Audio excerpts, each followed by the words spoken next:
On today's pod, we're going to be joined, as you can see in the title, by Jake Stevens. We talk TBT, Summer League, and his time in the NBA G League. We also dive into just the pathway for a guy, going to a smaller college, working his way up, and now trying to get an NBA contract. Huge shout out to Jake. He showed some love last year after the Portsmouth Invitational Tournament. You can go check that pod out, that article that I'll reference here in the show today. But super happy to have Jake on. He was really, really great, gracious to give us some time. Jake is an awesome dude. And we appreciate his time.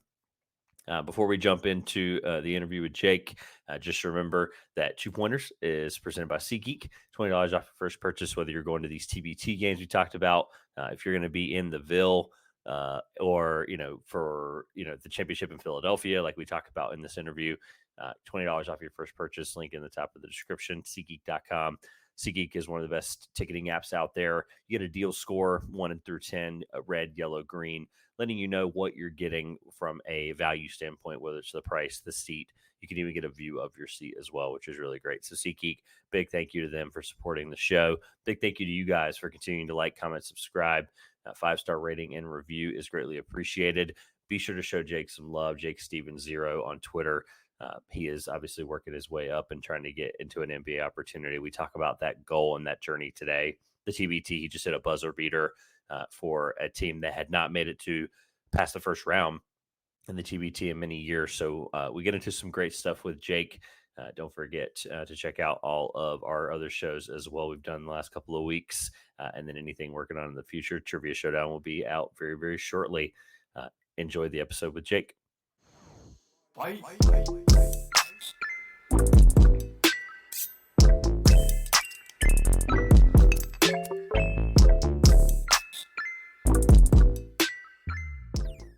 All right. We are joined today by Jake Stevens. The listeners and viewers may recognize the name because of his recent buzzer beater in the TBT for Eberlin Drive. However, he also played for the Charlotte Hornets in this year's NBA Summer League.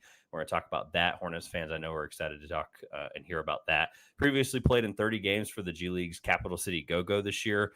And then for my SoCon fans out there, you'll know him as former college standout VMI in Chattanooga. So now that nice introduction's out there for you, we connected last year. Appreciate the follow, and looking forward to talking to you. The buzzer beater's a nice reminder to get this scheduled. So how are you, first of all?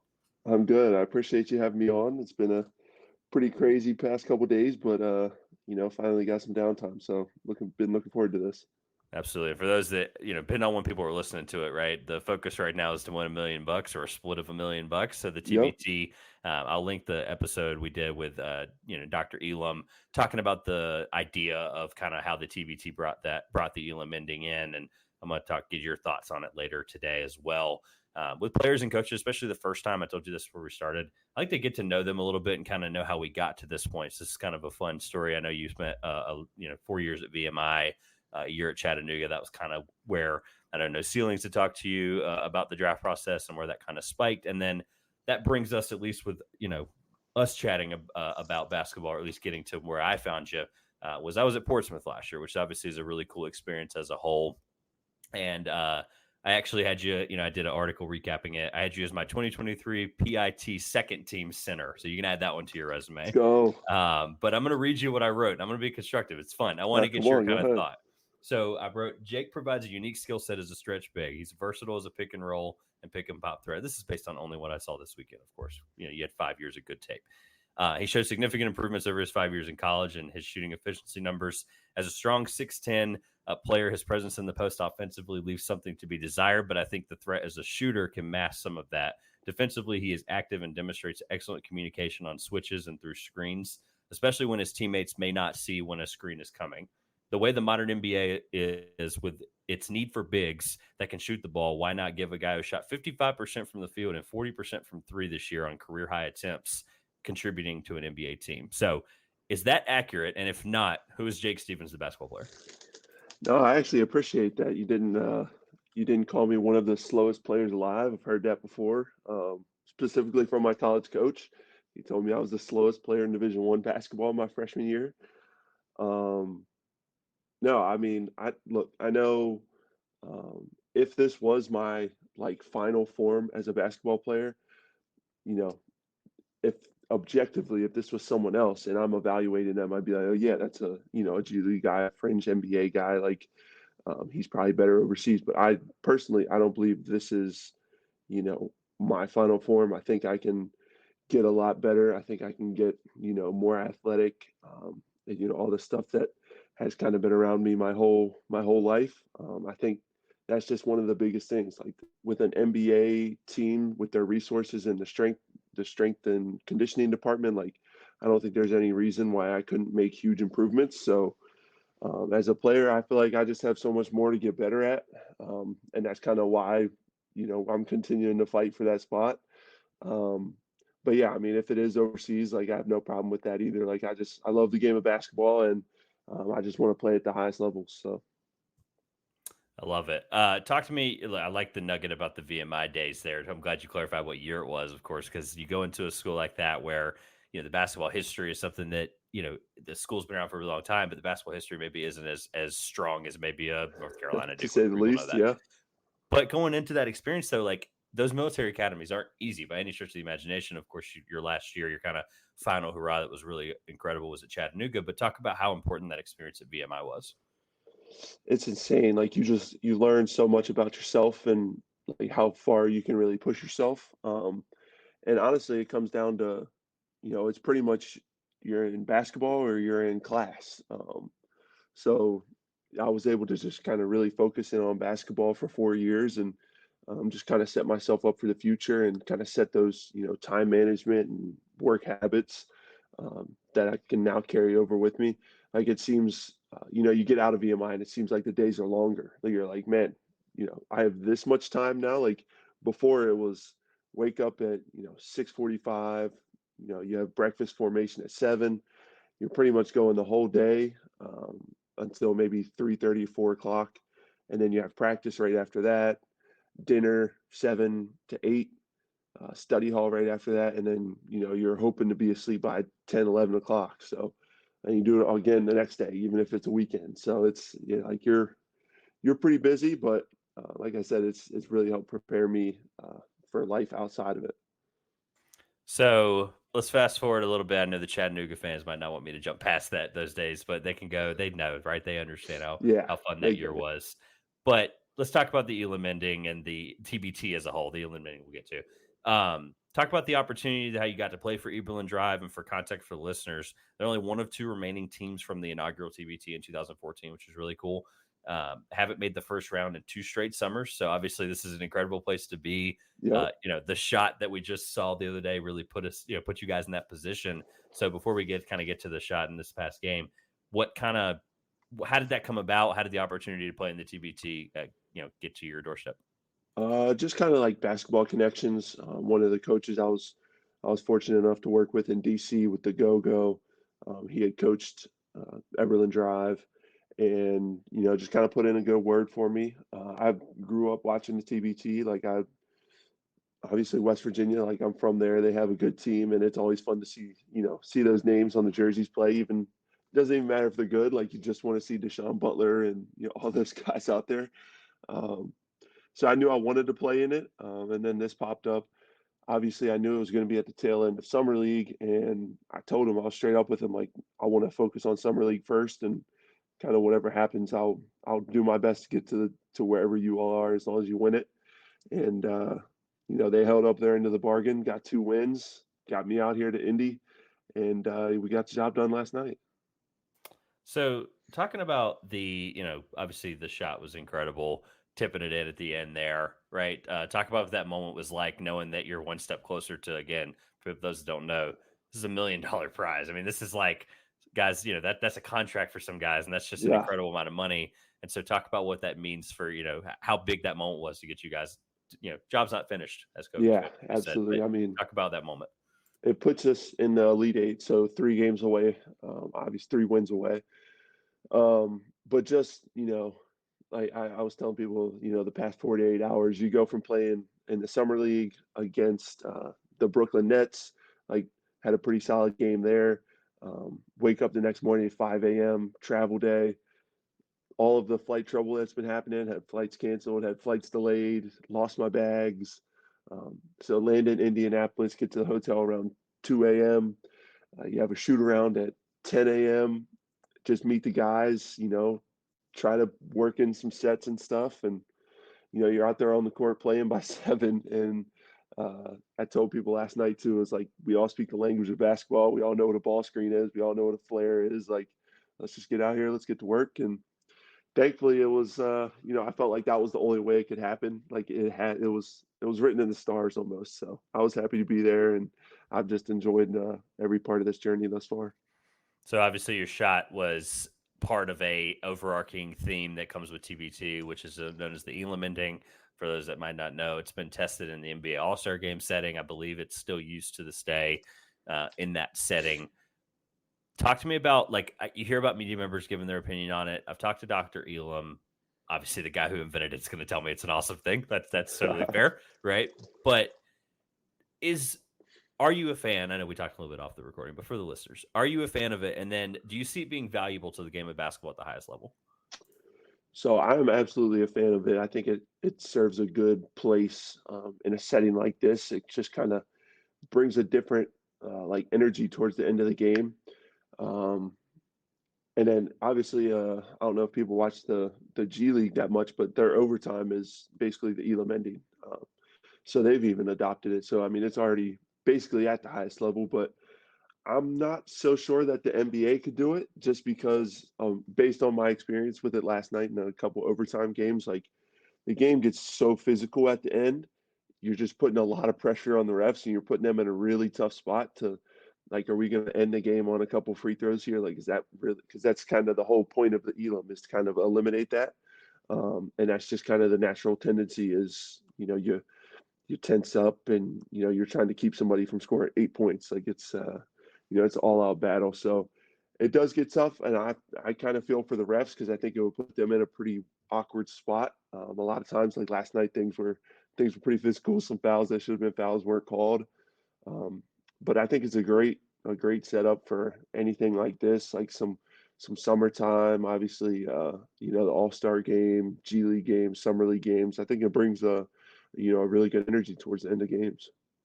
Yeah, funny you mentioned the trying to prevent the whole free throw thing, and yet literally the first iteration we get in the NBA All-Star game, Anthony Davis hits 2 free throws, and I think he Yep. missed one of them. He only needed to make one of them. It was Yep. crazy. I'm like, that alone gave some cool drama, don't get me wrong. But Right. yeah, I just have a hard time, and I think you kind of alluded to it there. I don't want to speak for you, but I have a hard time watching Nuggets Timberwolves and being like in the Western Conference finals or semifinals in this case, and just being like, yes, this is going to be this ending where there's no clock, there's no tenseness to the moment. The clock is important. Teams think about it. It's something that's prevalent 5 minutes before.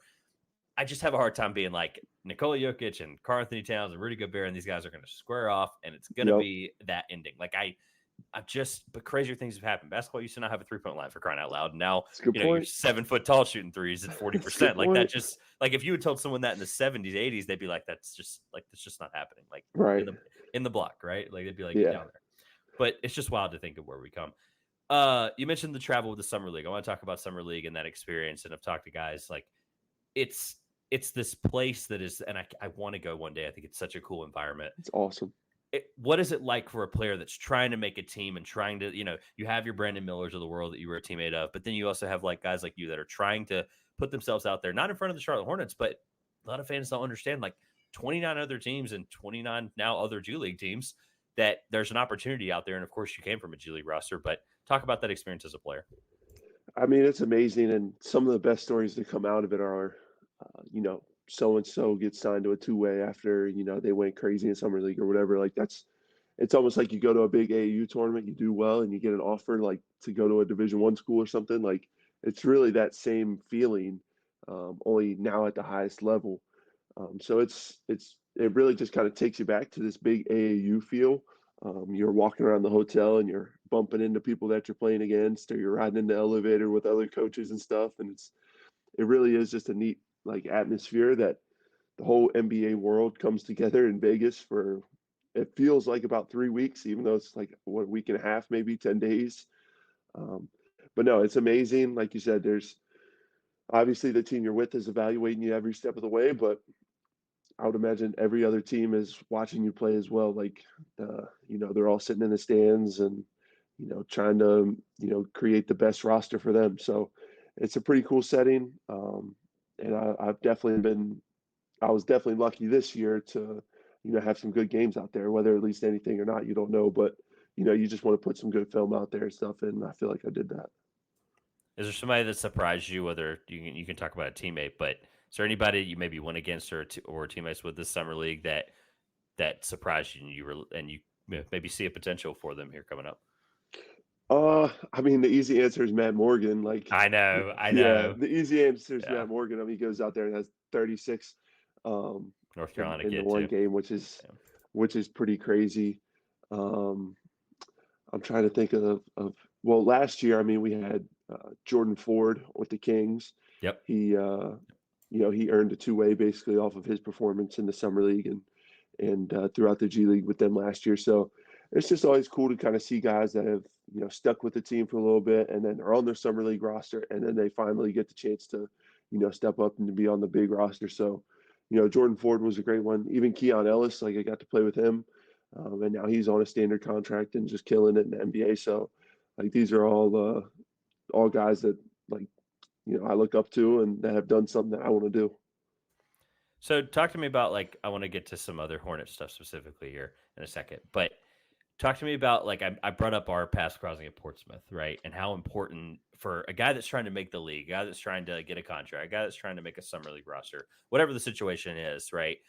Every bit of those stepping stones are things like Portsmouth, right? There's these opportunities that come up that are invite only, that are Or the hey, this TBT. is TBT, right? Like this is stuff that obviously you talked about TBT's influence. I should have started with Portsmouth in a more timeline oriented manner, but if maybe for a guy out there that's thinking about turning it down or thinking about this or the opportunity, talk about how important a setting like Portsmouth is. Obviously, there's teams all over the place. I think there's 5, 6, 7 scouts a team sometimes. Some of those say, Yeah. but talk about the Portsmouth experience specifically for those that aren't aware of it.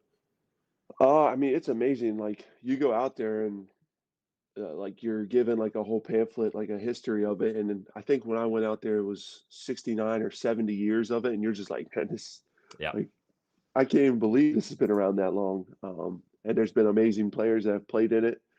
Um, but it's just like another opportunity to play basketball, to get good run against really good competition.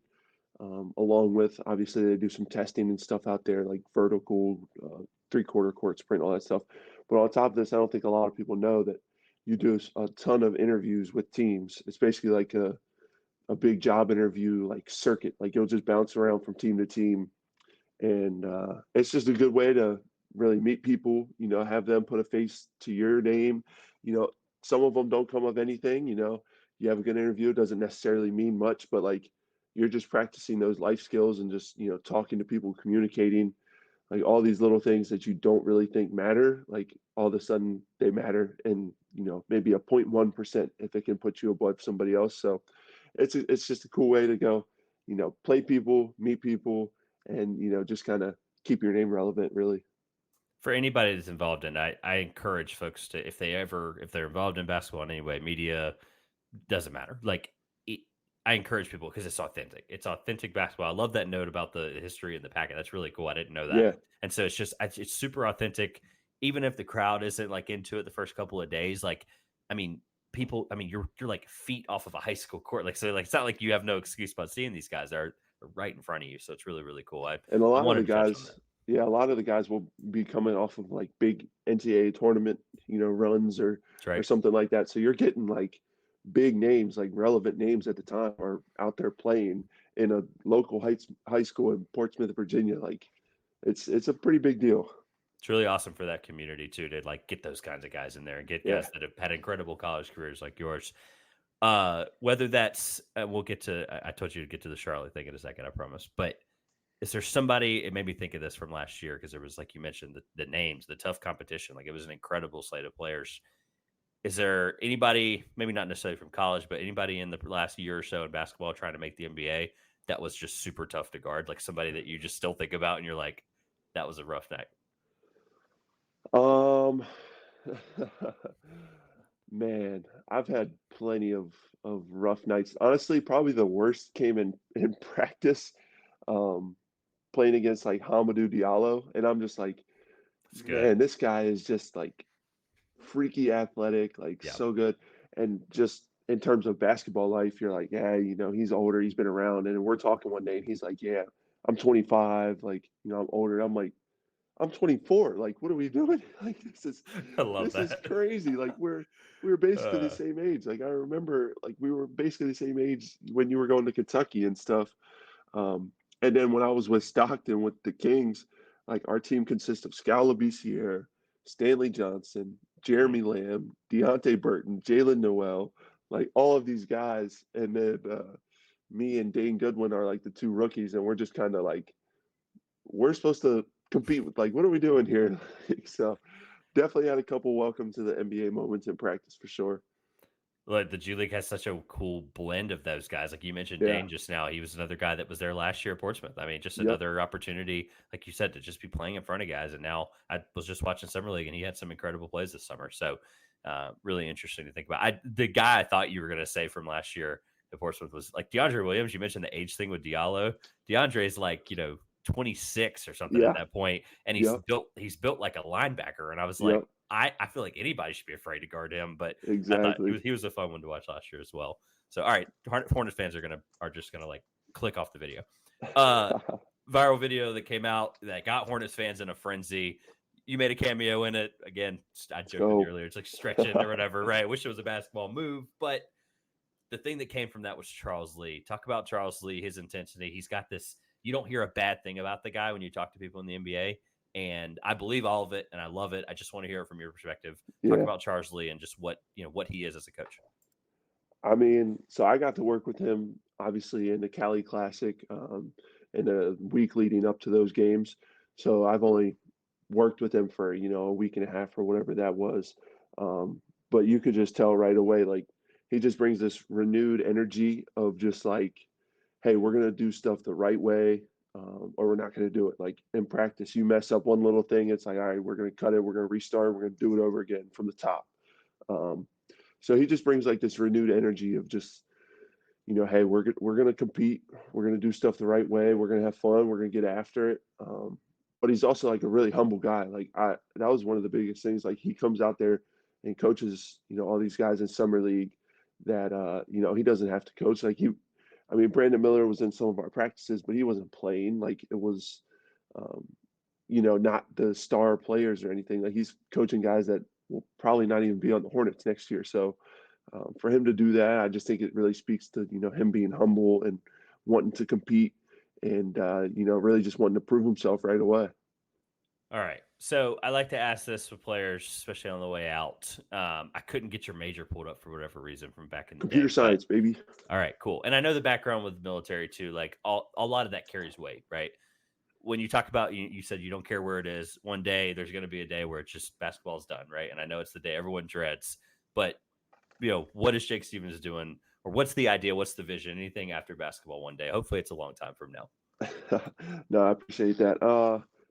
Yeah, I think I was actually asked this the other day too, and I was just like, I really just don't imagine myself in a world without basketball. So I'd probably be coaching or training in some way. I actually started doing that a little bit this summer, with a friend from mine back home in his gym.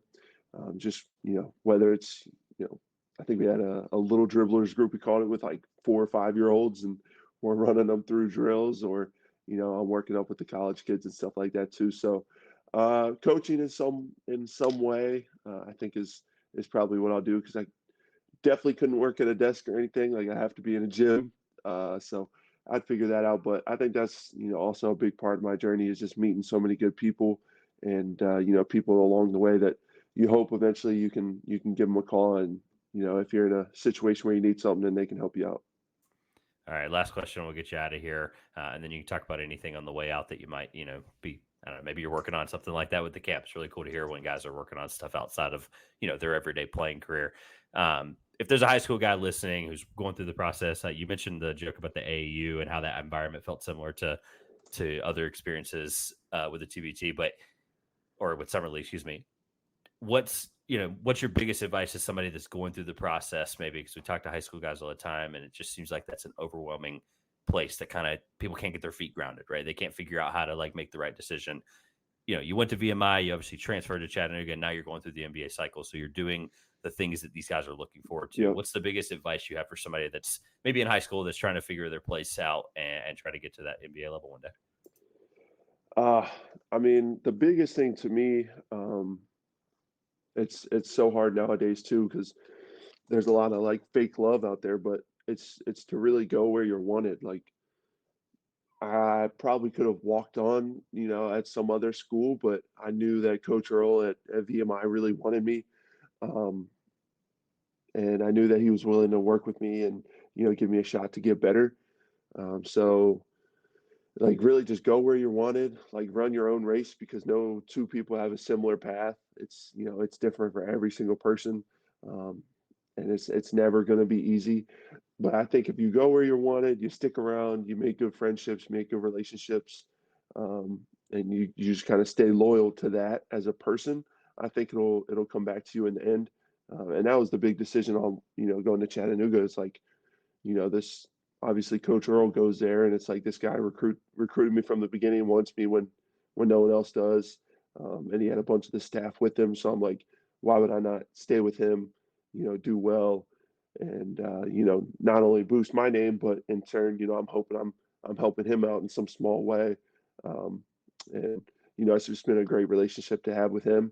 And it could have all been different. If you transfer somewhere else, sure he's still on the phone, but it's not quite the same. So go where you're wanted, run your own race because it's going to be different for everyone. All right, it's at Jake Stevens 0 on Twitter. That's where at least I'm following him at, keeping up with the journey. Let people know where they can, find you if there's anything. I'm used to doing this with media people a little bit more, so No, you're good. it's You're going to good. sound like I'm asking for a podcast promotion here. But anything you want to talk about or plug on the way out that people need to be checking out? No, just hit up the socials.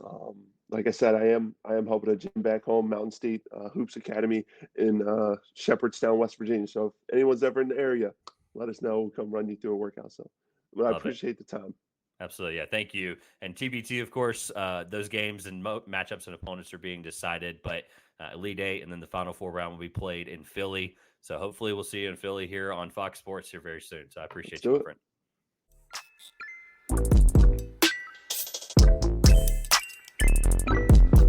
friend.